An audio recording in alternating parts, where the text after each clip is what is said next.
This channel does not promote any violent, harmful, or illegal activities. All content provided by this channel is meant for an educational purpose. সোমবার ব্যাংশাল কোর্টে তৃণমূল বিধায়ক শওকত মোল্লার বিরুদ্ধে মানহানির মামলা দায়ের করলেন আইএসএফ বিধায়ক নওশাদ সিদ্দিকী। নওশাদের অভিযোগ, শওকত মোল্লা সম্প্রতি একটি বক্তব্যে তার বিরুদ্ধে মানহানিকর মন্তব্য করেছেন। সেই কারণেই নওশাদ আইনি পদক্ষেপ নিতে বাধ্য হয়েছেন। মামলার শুনানি কবে হবে তা এখনো নির্ধারিত হয়নি। ঘটনাটি রাজনৈতিক মহলে চাঞ্চল্য তৈরি করেছে।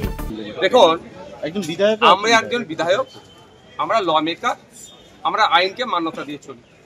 আমাদের এমন কোনো মন্তব্য হয়ে যাবে না যেটা জনমানুষের বিশৃঙ্খলা তৈরি হবে, যে মন্তব্যের দ্বারাই মানুষকে মানুষ পিটিয়েও মেরে দিতে পারে।